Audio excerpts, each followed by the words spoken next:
Latest updates ఎప్పటికప్పుడు పొందడానికి big TV WhatsApp channel follow అవ్వండి. లింక్ డిస్క్రిప్షన్ లో ఉంది.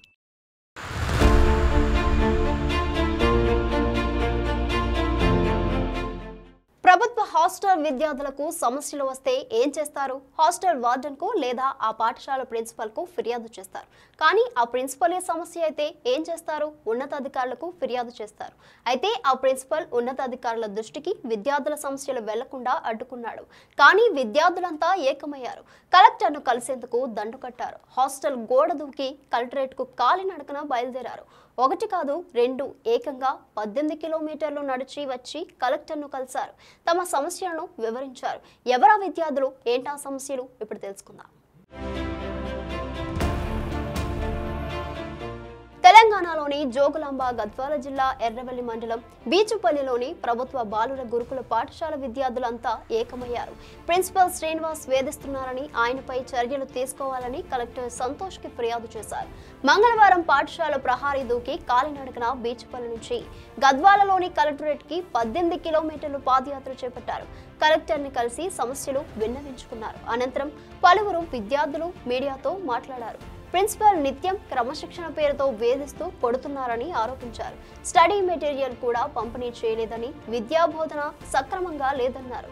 గురుకులంలో మరుగుదొడ్లు సరిపడా లేకపోవడంతో బహిర్భూమికి చెట్లు గుట్టల్లోకి పోతున్నామని ఆవేదన వ్యక్తం చేశారు. మెనూ ప్రకారం భోజనం పెట్టడం లేదని ఆరోపించారు. బెదిరిస్తాడు, ఫుడ్ మేము అడగొద్దు, మీకు పెట్టాలని రాసిచ్చిరా, ఇంకా పర్ క్యాపిటల్ పెరిగిందంటారు. కానీ పర్ క్యాపిటల్ పెరిగినాక అసలు తగ్గుతుంది. మాకు మా పేరెంట్స్ మీటింగ్ పెట్టి మేము పెడుతున్నాం అది అని చెప్పారు. కానీ అసలు రోజు రోజు ఇంత తగ్గిపోతుంది. మాకు చేసే అసలు చాలా అట్లా చేస్తున్నారు. ఆ ప్రిన్సిపల్ మరి ఘోరంగా టార్చర్ చేస్తున్నాను. పిల్లలని కాదు పెద్దలని కాదు, ఎట్లా అంటే అట్లా గుద్దుతుండు, ముఖానికి గుద్దుతుండు, రాళ్ళతోటి కొడుతుండు. రాళ్ళు ఏం చూడాలన్న మొత్తం ఇంకా కొడుతుండు, టార్చర్ చేస్తుండు. మొన్న చిన్న పిల్లలని చూడ, పెద్ద పిల్లలని చూడ కొట్టనే ఉన్నారు. మన పేరెంట్స్ మీటింగ్ అని వచ్చి పేరెంట్స్కి అందరికీ మైనర్ డేట్ అని చూపించి మొత్తం పెట్టిండ్రు. కానీ పర్ క్యాపిటల్ పెరిగిందని చెప్పింది, కానీ ఏది అమల్లోకి రాలేదు. మొత్తం లోపలనే ఇంకా ఎన్నో జరుగుతుంది. డబ్బులు లేకనే మా కాలేజ్కి రావడం జరుగుతుంది. అట్లయితే మా ప్రిన్సిపల్ ఏం చేసిందంటే మా విండోస్ ఎప్పుడు మా సీనియర్స్ ఉన్నప్పుడే విరిగిపోయినాయి.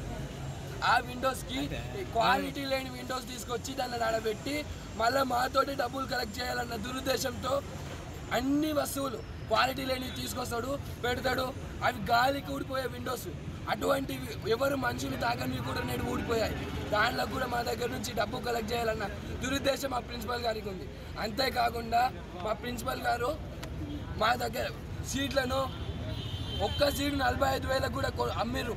6th క్లాస్ సీటు కూడా అమ్మినట్లు మా దగ్గర ఆధారాలు ఉన్నాయి. ఎంతోమంది విద్యార్థులు సీట్లు కొనుక్కొని మరి మా కళాశాలలో మా పాఠశాలలో చదువుతున్నారు. వాటిని కలెక్టర్ దృష్టికి తీసుకురావడానికే పాదయాత్రగా ఇక్కడికి వచ్చామని తెలిపారు. 6వ తరగతిలో మిగిలిన సీట్లను అమ్ముకున్నారని, తమ వద్ద ఆధారాలు ఉన్నాయన్నారు. విద్యార్థులు ర్యాలీగా వస్తుండగా మధ్యలో పోలీసులు, రెవెన్యూ సిబ్బంది వాదించి వివరాలు తెలుసుకునేందుకు ప్రయత్నించిన విద్యార్థులు ర్యాలీ కొనసాగించారు. అయితే విద్యార్థులు ఉపాధ్యాయుల అనుమతి లేకుండా బయటకు వెళ్లి చెడు అలవాట్ల బారిన పడుతుండటంతోనే హెచ్చరించానని ప్రిన్సిపల్ శ్రీనివాస్ అంటున్నారు. అందులో భాగంగానే ఒకరికి టీసీ ఇచ్చామన్నారు. ఎవరిని ఇబ్బంది పెట్టలేదన్నారు. ఏది ఏమైనా ఇబ్బంది పడుతూ విద్యార్థులు 18 కిలోమీటర్లు కాలినడకన వెళ్లి కలెక్టర్ను కలవడం రాష్ట్ర వ్యాప్తంగా చర్చనీయాంశమైంది. చూద్దాం కలెక్టర్ ఏం చర్యలు తీసుకుంటారో. For more videos like this, subscribe Big TV channel.